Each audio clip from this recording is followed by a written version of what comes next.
Ravi de vous retrouver, chers téléspectateurs. Bienvenue dans cette nouvelle édition dans votre émission hebdomadaire Bibliothèque à votre fenêtre sur le monde culturel, à votre fenêtre sur les dernières productions intellectuelles ou même culturelles qui sont apparues sur la scène égyptienne pendant les derniers jours, les derniers mois ou même pendant les dernières années. En tout cas, aujourd'hui, nous avons un voyage très important et je dois vous inviter pour partir à un pays afro-arabe. Il s'agit du Maroc à travers cette œuvre intitulée « Le Maroc aux yeux égyptiens ». Cette œuvre est composée par le journaliste, l'auteur égyptien de nationalité, à vous rappeler, égyptien, M. Ayman Abdelaziz, mais il s'avère que M. Ayman Abdelaziz est devenu de passion un Marocain. En tout cas, Monsieur Ayman Abdelaziz, si je peux dire, a été influencé par la légende de la place, du lieu, du site, la légende même des femmes et de la nature au Maroc. Et aujourd'hui, on trouve qu'il y a, selon M. Ayman Abdelaziz, il y a une sorte d'histoire vivante au sein de Maroc et selon l'auteur de cette œuvre intitulée « Le Maroc aux yeux égyptiens », derrière chaque motif d'aimer ce pays afro-arabe, il y a une histoire d'amour pour une femme marocaine. En tout cas, je dois vous rappeler, chers téléspectateurs, que le Maroc était même l'invité d'honneur de la dernière édition de la Foire internationale du Caire des livres. Et actuellement, très vite, je dois vous inviter à partir pour le Maroc en compagnie de Shahinaz Ismail qui va vous donner un clin d'œil en ce qui concerne le Maroc, mais à travers les yeux égyptiens.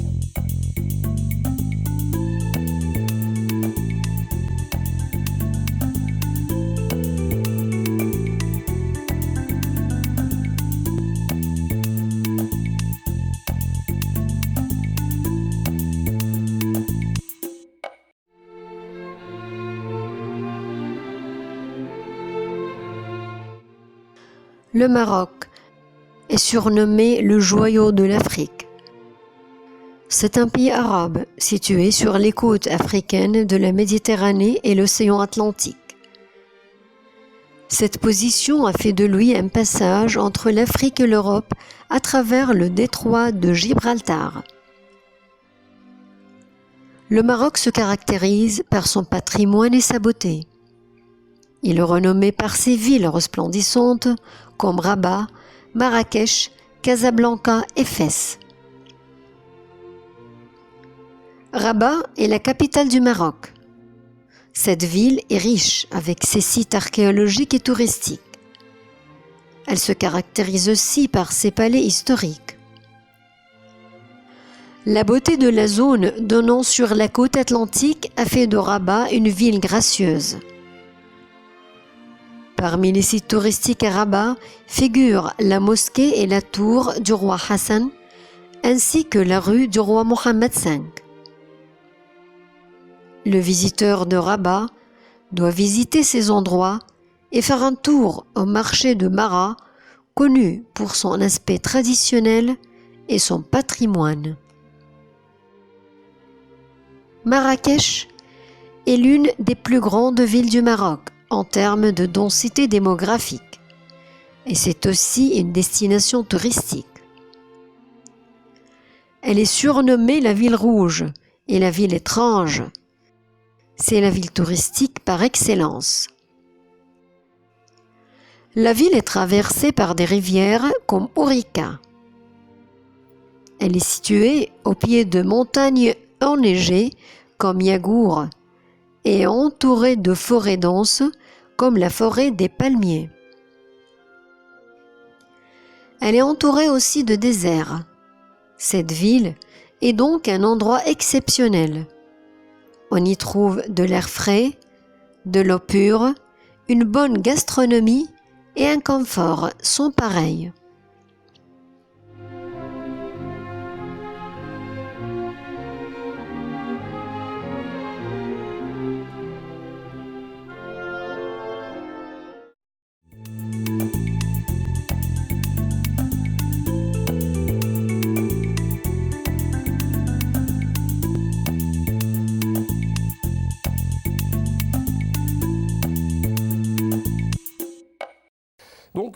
avons aujourd'hui l'honneur d'avoir avec nous au studio de l'Inter International l'auteur de cette œuvre intitulée Le Maroc aux yeux égyptiens, Monsieur Aïm Abdelaziz, journaliste, mais aussi c'est un écrivain, comme je viens de vous annoncer au début de cette édition. C'est un Égyptien de nationalité, mais un Marocain, je crois, de passion. Vous êtes le bienvenu au Nile TV International. Je vois que vous devenez d'une manière ou une autre, vous aimez le Maroc plus que l'Égypte. Cela paraît bien dans les premières pages de vos livres. Vous avez cité au début de cette édition que votre nationalité est égyptienne, mais votre passion est marocaine. Depuis que vous descendez de l'escalier de l'avion à l'aéroport du Maroc, la nature et les ambiances vous éblouissent. Oui, c'est exactement, mais je réserve que j'aime le Maroc plus que l'Égypte. Je ne peux pas aimer plus que mon pays, même si je rencontre de beaux ou de magiques autres pays. Ma nationalité est égyptienne et Maroc, mon passion. C'est quelque chose que j'en fais fier. Et parce qu'à l'encontre, il y avait beaucoup de Marocains, leur nationalité sont marocains, mais leur tendance ou leur passion ou lubies sont égyptiens. Ils sont adorateurs pour l'Égypte. À l'occasion, il y avait un grand livre à Maroc. Il y avait un professeur de la rhétorique et l'analyse du discours. Il avait décrété un livre à la maison de l'Hélène ou du croissant qui s'appelle La passion égyptienne de l'imagination des Marocains, dans lequel il avait parlé en ce qui concerne les Marocains qui ont une passion égyptienne qui influence à eux. Oui, c'est un point très important, mais dès ce que vous avez arrivé au Maroc, vous éblouit la légende de la place, la légende de la nature. Exactement, c'est juste. Mais même avant de descendre de l'avion, quand vous approchez de l'aéroport, vous commencez à voir un paysage et une géographie tout à fait différents de ce que vous faites à Dieu dès votre départ du Caire. C'est une nature tout à fait différente. Le dernier paysage que vous faites à Dieu ici au Caire, les hauts immeubles construits du ciment et étroites, il n'y a pas aucune verdure à l'encontre quand vous approchez de l'aéroport du Mohammed V à Casablanca. Vous trouvez les espaces tout vertes et vertes également, quelque chose de très formidable et montagnes autour d'eux, quelque chose de tout à fait différent qui vous donne l'impression dès le premier instant que vous sentez à un pays tout à fait différent de l'autre pays duquel vous venez ou de l'autre environnement duquel vous venez. Bon, vous dites encore ou vous assurez également que l'architecture marocaine magique, majestueuse et des mariages entre les Égyptiens et les Marocains s'accroissent. C'est-à-dire, vous avez écrit ce livre en 2014. Oui, ce livre a été décrété en 2014, mais cette information depuis 2008. Oui, vous avez cité qu'il y avait une grande croissance dans les mariages entre les femmes et les Marocains. Même en 2008, vous avez cité que le nombre de mariages en 2008 atteint 2000 ou 3000 mariages annuellement. Il y avait une grande croissance dans le nombre de mariages, mais ce que vous éblouit, ce sont les traits de la personnalité de la femme marocaine. Et vous étiez des défenseurs atroces à cette femme marocaine. Pourquoi? C'est vrai, et j'avais écrit dans l'introduction de ce livre que le début de mon reconnaissance au Maroc, c'est la femme. J'avais une relation sentimentale depuis de longues années avec une fille marocaine et avec laquelle il y avait une relation étroite entre moi et elle. Je trouve de beaux caractères qui la caractérisent chez chacun d'entre nous. Il y avait une preuve dans son tête pour une personnalité qui peut la marier dans un jour. Tant quand je connais plus que cette personnalité, je trouve l'image de la femme qui était dans ma tête. La femme marocaine se caractérise par de multiples caractères qui ne se trouvent pas dans d'autres femmes. Peut-être c'est un point de vue, mais sur lequel on construit d'autres points de vue pour de diverses personnalités ou pour des personnalités de diverses nationalités. Personnalités qui collectent en même temps, par exemple, loin de la beauté du visage, il y avait beaucoup qui sont beaux, peut-être qui ont une beauté plus haute qu'elle, mais elles rassemblent ressemble entre un certain nombre de traits et de caractères. Vous trouvez de la femme marocaine la bonne forme, la sensibilité, la féminité et la détermination, la sérieuxité. Vous trouvez dans laquelle la réalité, dans la réflexion, mettre en conscience la réalité où elle vit, la société où elle vit et les conditions économiques et sociales où elle vit. Vous trouvez dans laquelle la culture.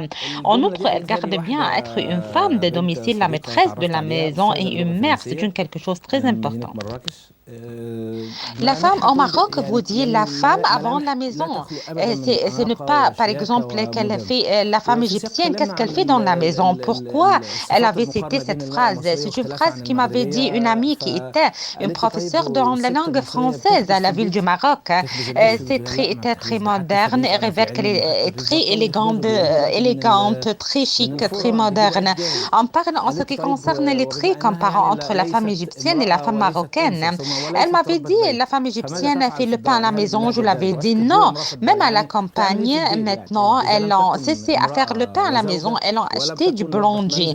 Ce n'est pas une femme ni femelle et n'est pas une femme de domicile. Donc, qu'est-ce qu'elle fait la femme à la maison? Elle n'est pas une femme ni une épouse. Donc, quelle est son valeur à la maison? Elle avait dit cette phrase. Donc, qu'est-ce qu'elle fait à la maison? Elle ne prend pas conscience que c'est une anecdote ou c'est par exemple, farce ou une blague. Ici, laissez-moi vous dire, dès le premier instant, vous avez établi plusieurs comparaisons entre l'Égypte en tant qu'elle est un pays, une administration, Égypte, société et nature, et également le Maroc, d'autre côté. Les comparaisons les plus fortes étaient entre la femme égyptienne et la femme marocaine. Vous travaillez un journaliste, vous êtes dans le Haute-Égypte, vous avez quelques remarques et quelques comparaisons importantes que vous l'avez mis entre les deux femmes. Laissez-moi vous dire, pays arabes, africains se considèrent par les mêmes bases et les mêmes cultures. Qu'est-ce qui se passe? Premièrement, la comparaison n'est pas exclue pour la femme. Pour toujours, quand on voyage à un autre pays, il y avait des choses qui nous arrêtent, comme ce qui se passe chez vous ou quelque chose de différent. Vous arrête. L'environnement est différent, la société et l'architecture est différente. Et normalement, la situation de la femme et son poste, ses caractères, la normalité de son personnalité est différente également. Le niveau de la culture, le franchise est différent. Quand au Maroc, son culture est semblable avec nous, nous ressemblent et se diffèrent également avec nous. Il est un pays arabe.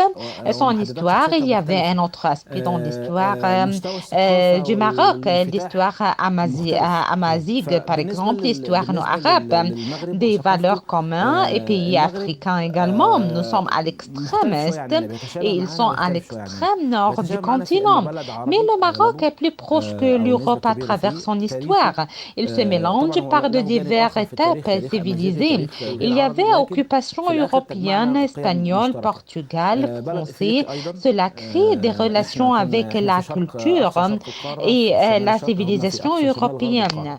Ce rapprochement géographique mène également à un contact direct et très proche. Nous sommes ici en Égypte. Nous sommes différents, quoi. Cela se retourne à 4 ou 5 époques. Nous étions plus clôturés. On ne s'influence pas à ce qui nous entoure. Nous devenons très clôturés à degré qu'il y avait des choses qu'on ne le savait pas en ce qui concerne notre société elle-même. Les Marocains, au contraire, sont très ouverts. La culture de contacter avec l'autre monde existe bien et la relation extérieure ou étrangère avec le monde étranger existe également. Selon les remarques, les voyages et l'immigration au Maroc est quelque chose d'essentiel. Ils sont ouverts et évidemment, ils lisaient toutes choses. Évidemment, cela se reflète à leur culture. Ils regardaient la télé, écoutaient tous les dialectes dramatiques, l'Égypte, Syrie, la Tunisie, leur premier alignement, bien sûr, selon mon estimation pour l'Égypte. Quelques-uns trouvent la Syrie bonne, la Turquie est acceptable, Liban également, mais pas de contradiction, que tous les composants du peuple marocain se mettent d'accord que l'Égypte est le plus formidable et le plus excellent. Le cinéma égyptien et la littérature égyptienne, le drame égyptien sont les plus plus meilleure. Les masses médias égyptiens constituent le spirituel, la pensée et même la vision des sociétés arabes diverses. Ce que vous avez cité et ce qui concerne l'année 2008, le complexe du mariage El-Orfi ou le mariage coutumier et la crise du pain, c'était un des points négatifs dans les masses médias d'une façon générale. La situation ou la mise de quelques crises sous la lumière d'une façon exagérée. C'est une crise tranchante, comme vous dites, et comme vous avez cité, est-ce qu'il y avait une famille ici en Égypte en 2008? Ce que vous dites, c'est preuve à cela. Non, il n'y avait pas une famille de son sens, c'est typique, mais également, ce n'est pas les masses médias qui sont la cause.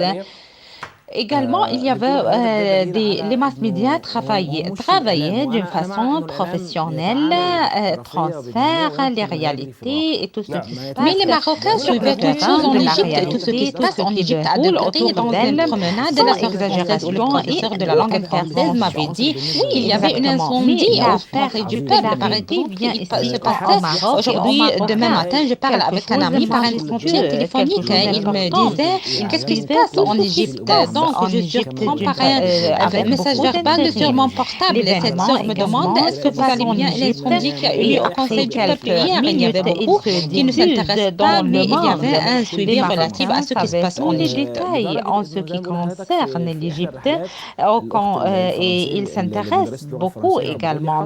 Au contraire, ce qui se passe en Égypte, il y avait beaucoup des Égyptiens qui ne s'intéressent à rien, même à leurs nouvelles. فبقول له ان هم بيتابعوا اخبارنا بيهتموا بينا واذا بيا برساله نصيه على الموبايل الاخت اللي بتسالني انتوا بخير انا اسفه والحريق اللي حصل في مجلس الشعب امبارح كثير من الناس ممكن ما تلتفتش ما تنتبهش الى هذا المدى واكثر المتابعه اللصيقه لما يجري في مصر.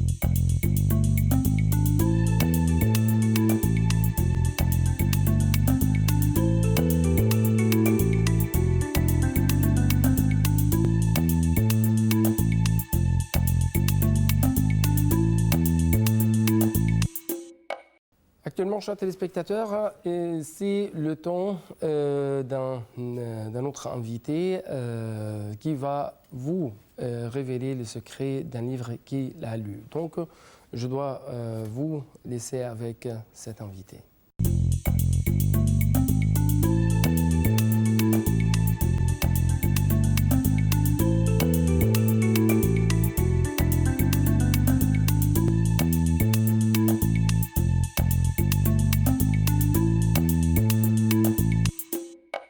اخترنا اليوم كتاب نتكلم عنه وهو بعنوان أمراء الأسرة المالكة.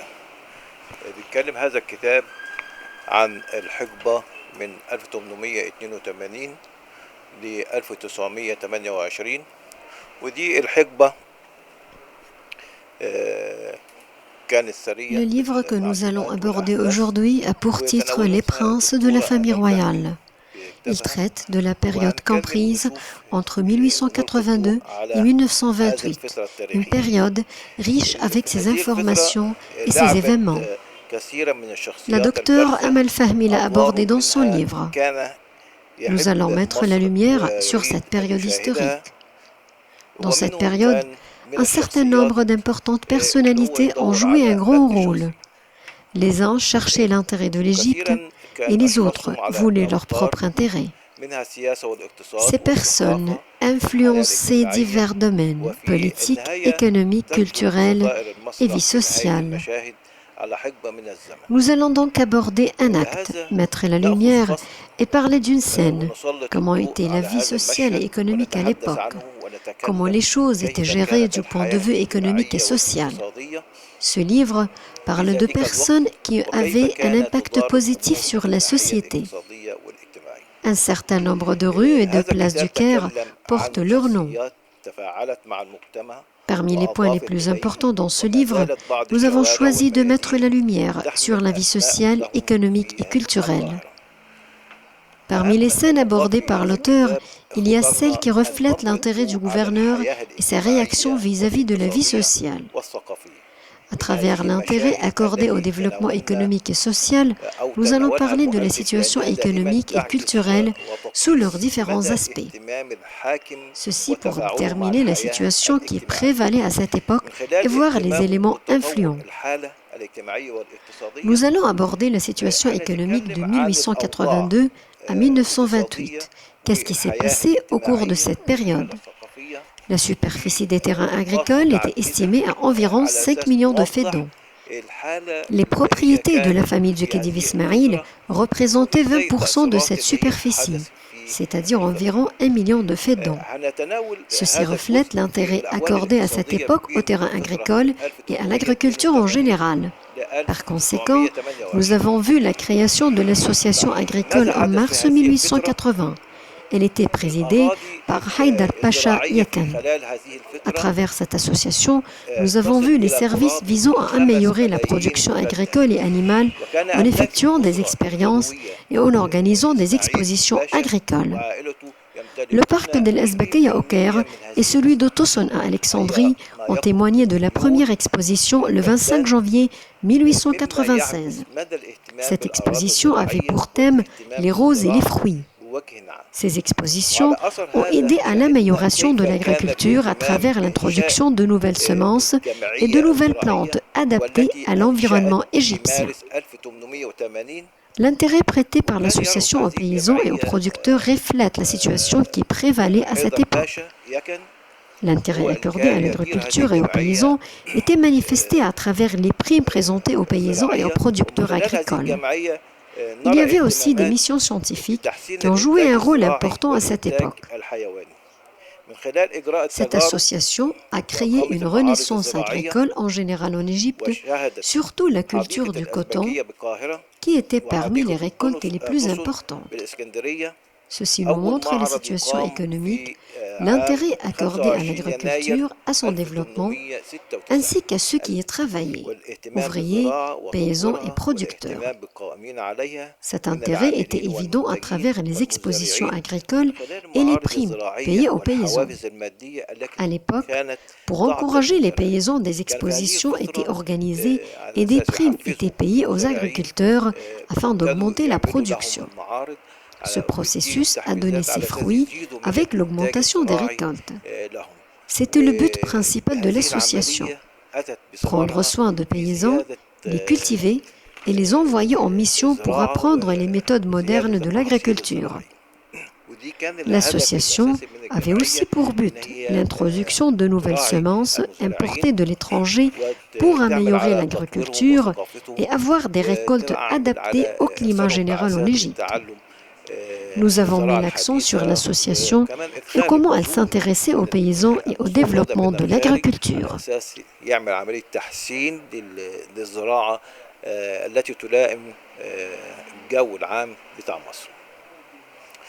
كده احنا يعني ألقينا الضوء على الجمعية واهتماماتها بالمزارعين واهتماماتها بتطوير الزراعة بوجه عام.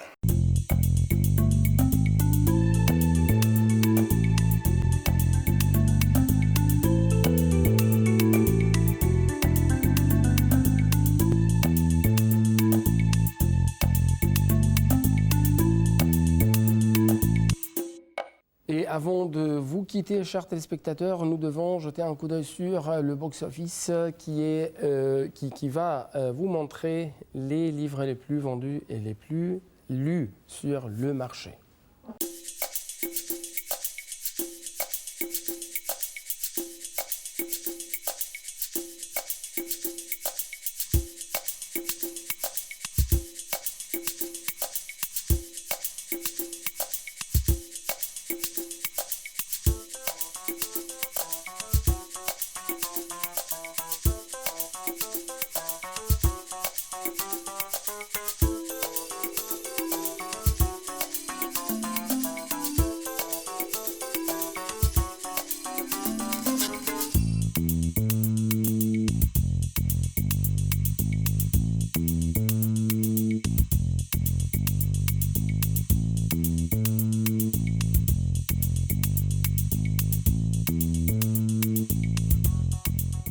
Donc c'était tout pour cette édition, chers téléspectateurs. J'espère que vous avez passé d'agréables moments avec nous. Rendez-vous à la semaine prochaine. Au revoir.